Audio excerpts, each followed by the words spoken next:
He signed away a fortune the day he signed away me, and he wouldn't understand that until it was far too late. Before we dive into it, tell me in the comments where you're watching from. I love seeing the different places people tune in from. And if you're new here, don't forget to subscribe so you don't miss more stories like this. Now stick with me till the end because this story only gets heavier from here. Elena Whitmore had spent 19 years building a life she believed was solid ground. A house in the hills outside Charlotte, a daughter in her second year of college, a husband whose name was stitched onto half the real estate deals in the county. From the outside, nobody would have guessed anything was wrong. David Whitmore shook hands like a man who had built his own empire from nothing, and he let people believe exactly that. He rarely mentioned that the seed money for his first development deal had come from Elena's father, Walter Wren, a man who had made his fortune slowly and carefully, brick by brick, deal by honest deal before he passed away 8 years earlier. Elena had learned early in the marriage to let David have the spotlight. It never bothered her, she wasn't chasing recognition. She had grown up watching her father build something real, something that lasted, and she carried his quiet philosophy into her own life. Results speak, applause fades. So she stayed in the background, raised their daughter, managed the house, supported David's career at every turn, and never once asked for credit.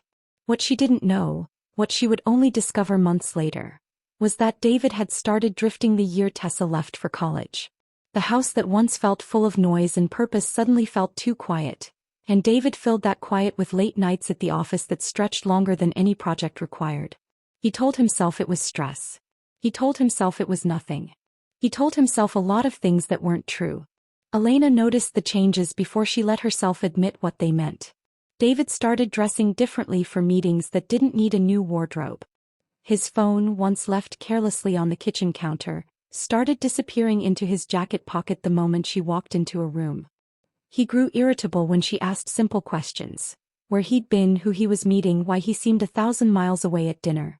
She told herself it was a rough patch. 19 years doesn't unravel over a few odd evenings, she reasoned. People go through seasons. But there was one evening that cracked the illusion wide open. Elena had driven into the city to surprise David at a restaurant where he said he'd be finishing a late client dinner. She wanted to bring him coffee for the drive home, the way she used to when they were young and broke and building something together. Through the window she saw him laughing. Really laughing, the kind of laugh she hadn't heard directed at her in years. Across the table from a woman who couldn't have been older than 30. The woman wore a dress that cost more than Elena's entire wardrobe, and she was leaning in close, her hand resting on David's arm like she had every right to be there. Elena didn't storm in. She didn't confront him in front of strangers. She simply stood on the sidewalk for a long moment, feeling something inside her go still and cold, and then she walked back to her car and drove home alone.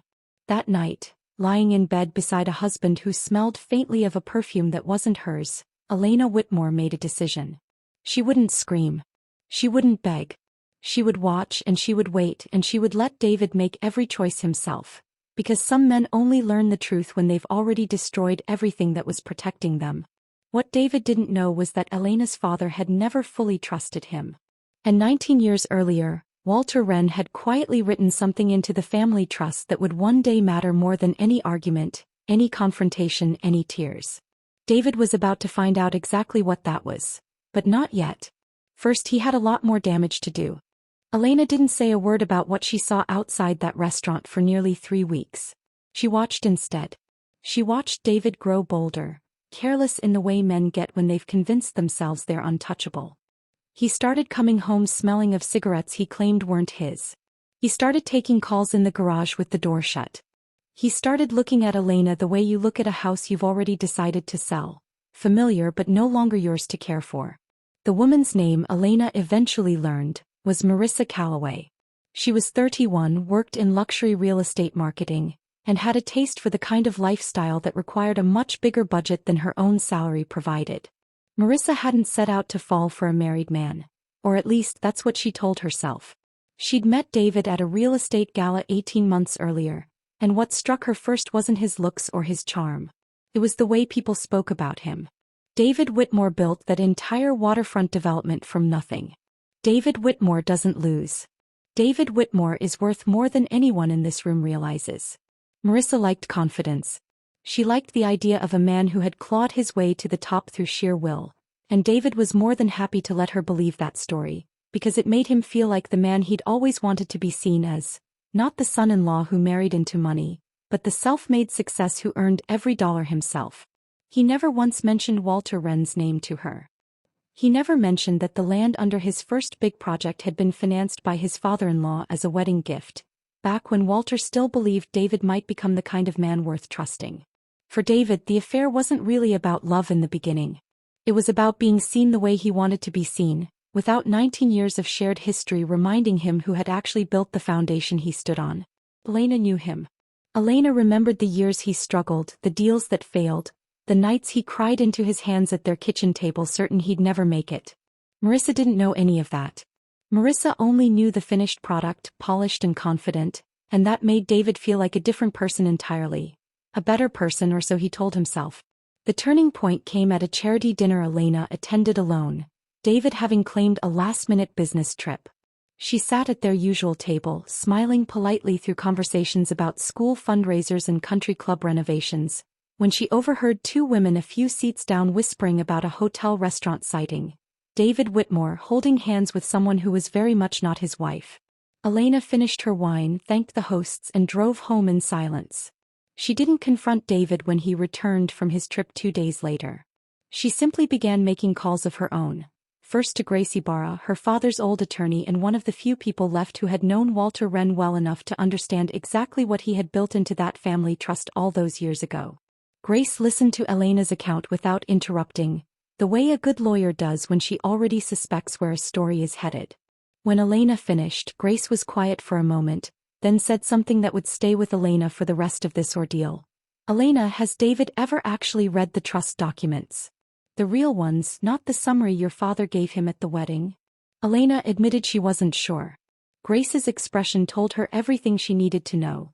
David had no idea what he was about to walk into. Walter Wren had never been a cruel man, but he had been a careful one. He built his fortune the slow way, commercial real estate, small acquisitions compounded over 3 decades into something substantial. And he never trusted people based on charm alone. When Elena announced her engagement to David 20 years earlier, Walter had welcomed him warmly, taken him fishing, taught him the basics of the business and quietly, without ever making a show of it, protected his daughter's future in a way David never noticed. The Wren family trust had been restructured the year before Elena's wedding. On paper, David was given generous access to trust-funded ventures, seed capital for developments, and the appearance of shared ownership over the properties he and Elena built their life around.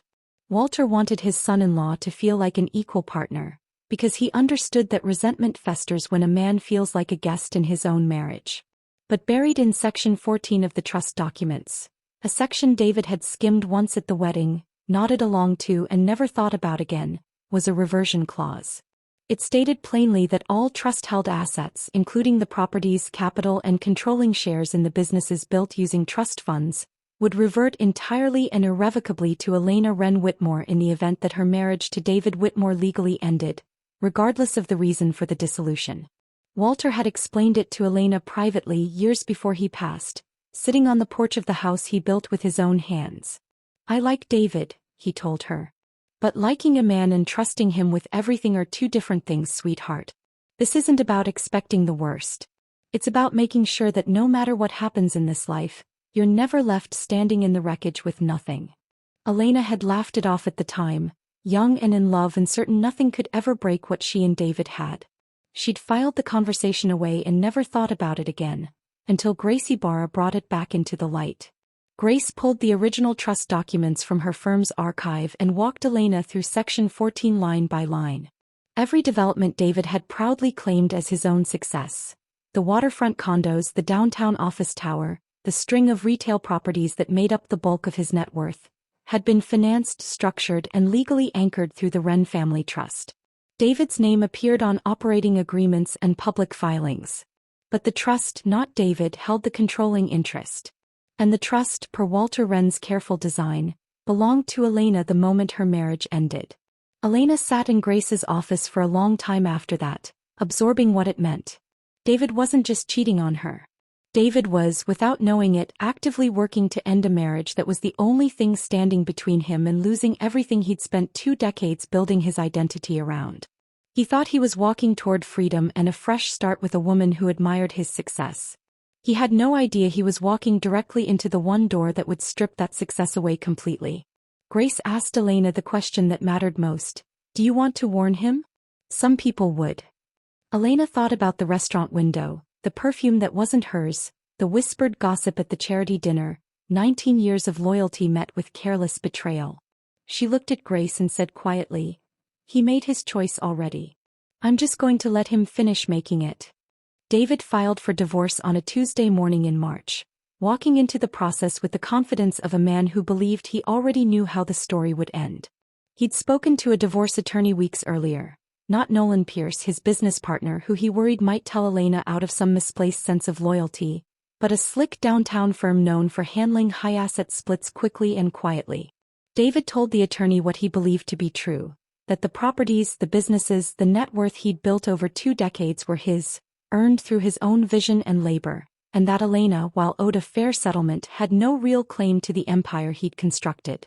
He came home that evening and handed Elena the papers across the kitchen island, the same island where they'd once celebrated Tessa's college acceptance letter with cheap champagne because that was all they could afford at the time. David's voice was calm, almost gentle, the voice of a man who had rehearsed this moment in his head many times. "I think we both know this hasn't been working for a long time, Elena. I want us to handle this like adults. No fighting. No dragging it out." He didn't mention Marissa's name. He didn't have to. Elena had known for months. What surprised David wasn't Elena's silence. He'd almost expected her to fight, to cry, to beg him to reconsider the way she might have years earlier. What surprised him was how calm she was as she picked up the papers, read through them without a flicker of emotion crossing her face, and said simply, "All right, David. If this is what you want." He mistook her composure for defeat. He mistook her stillness for a woman who had already accepted she'd lost. In reality, Elena had spent the previous 3 weeks in Gracie Barra's office, preparing for exactly this moment. David signed the papers that night with a kind of relief he hadn't expected to feel, like a man setting down a weight he'd been carrying so long he'd forgotten it was there. He called Marissa afterward and she answered breathless with excitement, already talking about apartments in the Arts District, already mentioning a boutique she'd had her eye on that she thought could use an investor with David's kind of money behind it. David laughed and told her to start looking. He was, for the first time in months, imagining a future that felt entirely his own, unaware that the very papers he'd just signed were the mechanism by which that future would be taken from him completely. Elena's attorney filed the response within the week, agreeing to the divorce without contest. No lengthy custody battles.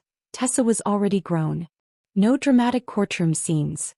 Just a quiet, efficient legal process that David's own attorney assured him was going smoothly, almost suspiciously smoothly for a man who'd built as much wealth as David had. His attorney mentioned it once offhand, "Your wife's team isn't fighting for much. That's either very lucky for you or very strange." David brushed off the comment. He didn't have time for strange. He had a new apartment to furnish and a woman to impress, and for the first time in years he felt like the man everyone at those galas had always assumed he was. The divorce was finalized on a gray Thursday afternoon in early June, and David walked out of the courthouse feeling lighter than he had in a decade. Marissa was waiting for him outside, wearing sunglasses despite the overcast sky, a bottle of champagne already chilling in the back seat of her car. She threw her arms around him the moment he stepped through the doors, laughing, telling him this was the beginning of everything they'd talked about. The penthouse, the boutique, the life neither of them had to hide anymore. That night they celebrated at the kind of restaurant David had once only visited to close deals, ordering the most expensive bottle on the menu without glancing at the price. Marissa raised her glass and made a toast that David would replay in his mind many times over the following weeks, though not for the reasons he expected that night. To David Whitmore. Self-made, unstoppable, and finally free to build the life he actually deserves. David clinked his glass against hers, grinning, feeling every bit the man that toast described. Elena, meanwhile, spent that same evening at Gracie Barra's office, not celebrating but finalizing. Grace confirmed what the trust's language had already guaranteed. The moment the divorce decree was signed and entered, ownership of every asset held within the Wren family trust reverted fully to Elena. The waterfront development. The downtown office tower. The retail properties. The controlling shares in Whitmore Development Group that David had spent years believing were his own. All of it now belonged legally and irrevocably to Elena Whitmore. Grace didn't smile as she explained it. She simply said, "Your father built this so that you'd never have to depend on someone else's promises. He knew this day might come even if you didn't." Elena drove home that night to the house she and David had shared for 19 years. A house that, as it turned out, also sat on trust-owned land, and sat alone at the same kitchen island where David had handed her the divorce papers months earlier. She didn't feel triumphant.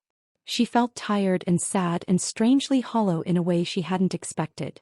19 years of marriage didn't disappear just because the paperwork was final. But underneath the sadness there was something else, something steadier. The quiet certainty that she was no longer someone else's afterthought. She was, for the first time in a long while, simply herself. David, for his part, had no idea any of this was happening.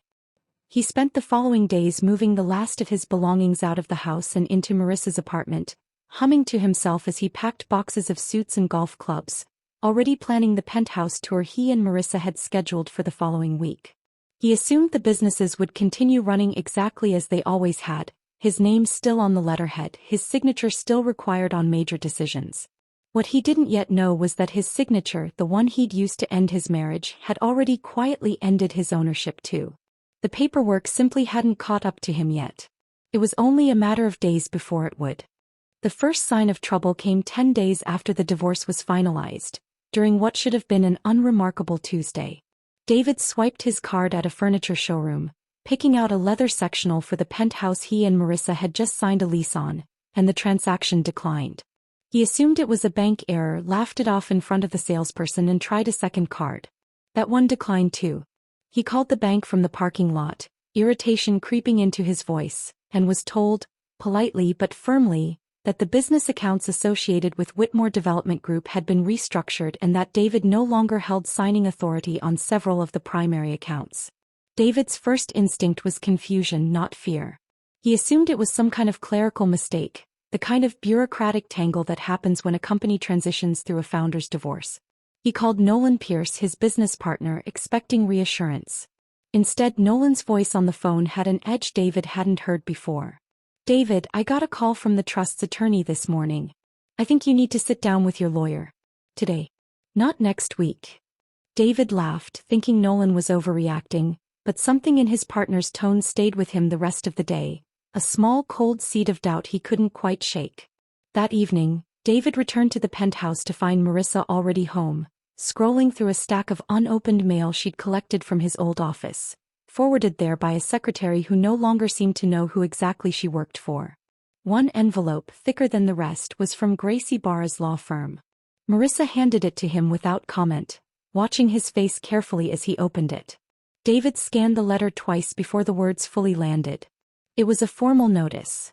The controlling interest in Whitmore Development Group, along with all trust-held properties, had reverted to Elena Whitmore upon the legal dissolution of their marriage, per the terms of the Wren Family Trust, executed in accordance with Section 14 of the original 2006 trust agreement. David read the letter a third time, certain he was misunderstanding something. Marissa read it over his shoulder, and for the first time since they'd met, David saw something new in her expression. Not admiration, not excitement, but the sharp, calculating look of someone recalculating a decision they'd made based on information that had just changed completely. "David," she said slowly, "what is this? What trust? You told me you built all of this yourself." David opened his mouth to answer and found, for the first time in longer than he could remember, that he had absolutely nothing to say. He spent the rest of that night on the phone with his attorney, who confirmed in increasingly grim detail that the letter was accurate. Every major asset David had believed was his. The properties, the company shares, even the land beneath their old family home, had legally always belonged to a trust structured to protect Elena, not David in exactly this scenario. His attorney's final words on the call, delivered with the flat exhaustion of a man who'd seen this kind of situation before but never one quite this dramatic, stuck with David long after he hung up. "You didn't lose this in the divorce, David. You lost it the day you signed the papers. The divorce was the trigger. Your signature pulled it." The days that followed were the loneliest David had experienced in years, and the strange part was that he wasn't alone. Marissa was still there, physically moving through the penthouse they now could barely afford, but something between them had shifted in a way that felt permanent. She stopped talking about the boutique investment. She stopped bringing up vacation ideas. Instead, she watched David with a new kind of scrutiny, the kind reserved for people you're no longer certain you actually know. It wasn't that Marissa believed David had lied to her outright. Not at first. She told herself it was possible he genuinely hadn't understood the trust terms, that the whole situation was some kind of legal technicality he'd simply overlooked in the emotional chaos of leaving his marriage. But as the days passed and David grew more desperate, more evasive, more prone to snapping at small things that never used to bother him, Marissa's doubts hardened into something closer to certainty. This wasn't a man who'd made an honest mistake. This was a man who had let her believe a story about himself that was never entirely true, and now that the story had collapsed, she was the one left standing in the wreckage of a life she'd staked her own future on. She started asking questions David couldn't answer comfortably. Who actually held the deed to the waterfront property? Why had his name never appeared as the majority shareholder in any of the public filings, only as an operating partner? Why had he never once, in 18 months together, mentioned a family trust or a father-in-law who apparently controlled the financial architecture of David's entire empire? Each question chipped away at the version of David she'd fallen for, until what remained looked less like a self-made success story and more like a man who had spent 2 decades quietly living off someone else's foundation while taking full credit for the view from the top. The turning point came during an argument in the penthouse kitchen, the same kind of kitchen David used to stand in with Elena, though neither he nor Marissa knew that irony yet. Marissa, exhausted and frightened about her own financial exposure, she'd quit her steady marketing job weeks earlier at David's encouragement, certain their combined future was secure, finally said the thing she'd been holding back. I didn't fall for a lie, David. I fell for a version of you that never actually existed. And now I don't even know who's standing in front of me. David had no rebuttal. He stood in the kitchen of an apartment he could no longer afford, next to a woman who no longer trusted him, holding the wreckage of a life he'd been so certain belonged entirely to him. Meanwhile, across town, Elena was settling into a role she hadn't fully anticipated, not just as the sole owner of the Wren family trust holdings, but as the person Nolan Pierce and the rest of Whitmore Development Group's staff now looked to for direction. Nolan called her personally that week, his voice careful and a little apologetic, though Elena assured him he had nothing to apologize for. I always wondered how much of this was really David, Nolan admitted quietly, and how much was your father's work underneath him. I think I have my answer now. Elena didn't gloat. She simply thanked him for his honesty and asked him to keep the properties running smoothly. She had no interest in burning anything down out of spite. She only wanted what had always legally and rightfully been hers. David showed up at Elena's house on a humid Saturday afternoon in July, unannounced, his car looking noticeably less polished than it had a few months earlier. Elena watched him from the kitchen window as he sat in the driveway for a full minute before getting out, and she felt none of the satisfaction she might have expected. Mostly she felt tired, the way you feel after finishing something that took far more out of you than you anticipated at the start. She let him in, more out of the residue of 19 years of habit than any real desire to hear what he had to say. David looked around the living room like a man visiting a house he used to live in and no longer recognized, which in a sense he was. Elena, he started, his voice lacking its usual confidence, I need you to explain this to me. All of it. Because none of my lawyers can make sense of how I ended up with nothing after 20 years of building this. Elena sat down across from him, folding her hands calmly in her lap, and told him the truth without embellishment or cruelty. She told him about her father's careful decision 2 decades earlier, about Section 14 buried in trust documents David had skimmed once at their wedding and never looked at again.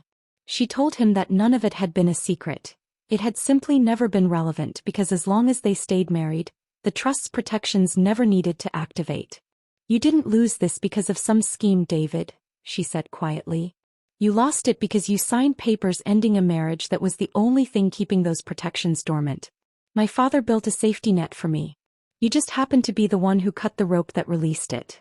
David sat in silence for a long moment, the full weight of what he'd done settling over him. He thought back to the wedding, to Walter Wren's quiet handshake and knowing smile, to the folder of trust documents he'd flipped through once, bored, eager to get back to the celebration. He remembered signing something that day too, some acknowledgement form he hadn't bothered to read closely, certain it was just formality. It hadn't occurred to him in 20 years to ask deeper questions, because he'd never imagined he'd be the one to end the marriage that kept those questions from mattering. "I didn't know," he said finally, his voice hollow. "I swear to you, Elena, I never knew any of this." Elena believed him.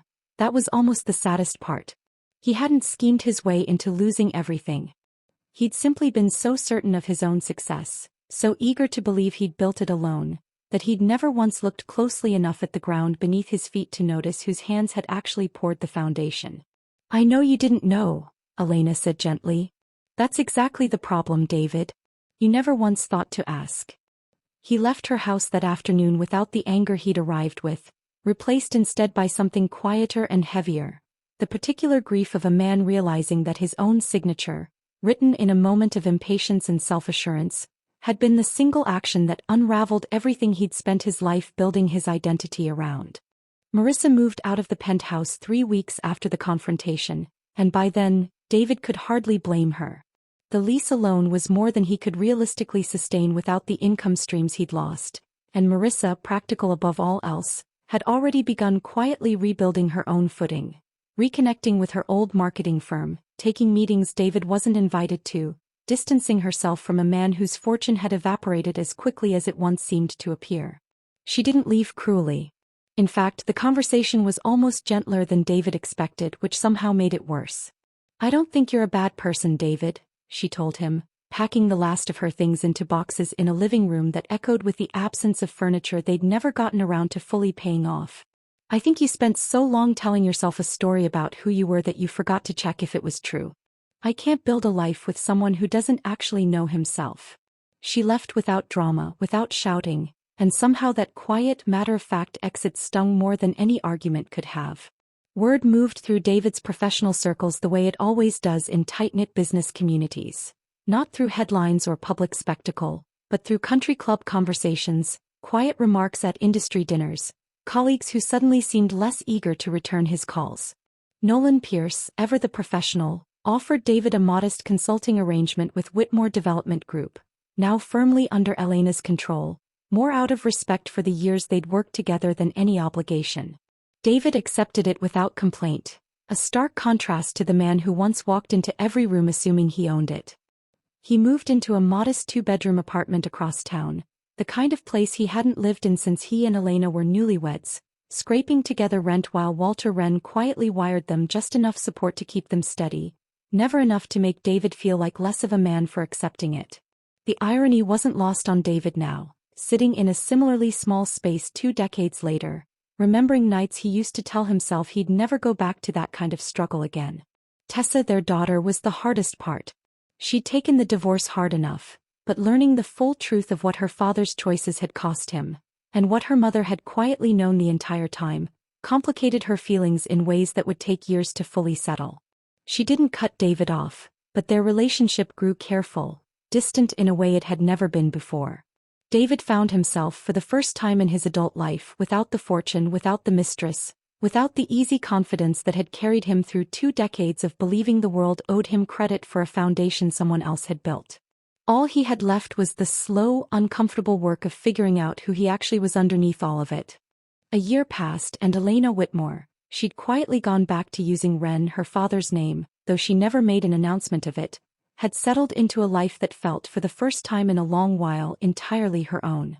She oversaw the Wren family trust's holdings with the same careful, steady hand her father had always used, working closely with Nolan Pierce and a small team who respected her not because of who she'd married, but because of the quiet competence she brought to every decision. The waterfront development, the downtown tower, all of it continued exactly as it had before. Except now, everyone in the room knew whose name actually belonged on the deed. She thought about David sometimes not with bitterness, but with a strange, distant sympathy that surprised her.